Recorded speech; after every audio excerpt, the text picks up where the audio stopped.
చిత్తూరు జిల్లా కుప్పంలో రెస్కో చైర్మన్ ప్రతాప్ ప్రజలకు హెచ్చరిక జారీ చేశారు.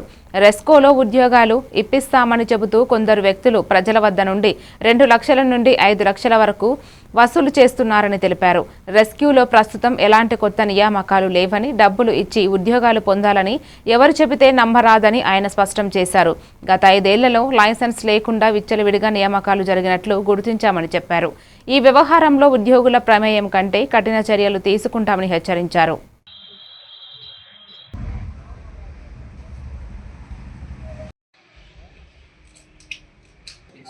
పిలిచిన వెంటనే వచ్చినందుకు, టైం తక్కువ ఉన్నా కూడా వెంటనే వచ్చినందుకు మీకు అందరికీ కూడా కృతజ్ఞతలు తెలియజేసుకుంటున్నాం.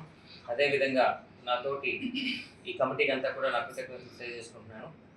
సో ముందుగా మీ అందరి సపోర్ట్ వల్లే మేము ఈరోజు రెస్కో చైర్మన్గా అయినా లేకుంటే పాలకవర్గమైనా మేము ఉన్నామంటే మీ అందరి సపోర్ట్ ఉండడం వల్లే ఈరోజు మాకు ఈ అవకాశం వచ్చిందని మీకు అందరికీ తెలియజేసుకుంటున్నాం. దీనికి గాను ఒక ప్రెస్ మీట్ ఏర్పాటు చేయాల్సి ఉంది. బట్ కొన్ని అడ్మినిస్ట్రేషన్ ప్రాబ్లమ్స్ ఉన్న వల్ల అదన్నీ క్లియర్ అయిన తర్వాత అని చెప్పి ఒక పీరియడ్ తీసుకొని తర్వాత మీకు అందరికీ ఒక క్లారిఫికేషన్ ఇద్దాం, ప్రెస్ మీట్ పెట్టి ఒక క్లారిఫికేషన్ ఇద్దామనే ఆలోచనతో ప్రెస్ మీట్ లేట్ చేశాము. కానీ ఈరోజు అనుకోకుండా ఒక సందర్భం వల్ల మిమ్మల్ని అందరినీ పిలిచి ఈరోజు ప్రెస్ మీట్ ఏర్పాటు చేయాల్సిన అవసరం వచ్చింది. ఈ సందర్భంగా నేను మీ ద్వారా ప్రజలకు అందరికీ తెలియజేస్తున్న విషయం ఏమంటే, రెస్కోలో ఇది ఒక సహకార సంస్థ. దీనికి కొన్ని టర్మ్స్ అండ్ కండిషన్స్ ప్రకారమే ఉద్యోగాలు ఇవ్వడం అనేది జరుగుతుంది.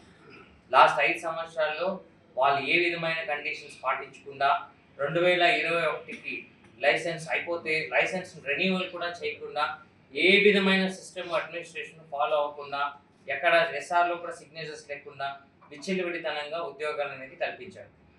దానివల్ల ఎక్కడ ఏమేమి జరిగిందో మనకైతే తెలియదు, కానీ ఉద్యోగాలు అయితే ఒక సిస్టమ్ ప్రకారం లేకుండా వాళ్ళకి ఒక ఉద్యోగ భద్రత లేకుండా వాళ్ళకందరికీ కూడా ఉద్యోగాలు కల్పించారు. అది ఇప్పుడు ఉంటుందో ఊడుతుందో లేని పరిస్థితుల్లో ఉంది. మేము ఆ 51 రిపోర్ట్ ప్రకారం మేమైతే ఆ రిపోర్ట్ని ఆమోదించాము. దాని ద్వారా వచ్చే ఇంకా రాబోయే రోజుల్లో చర్యలు కూడా తీసుకునే ఆస్కారం ఉంది.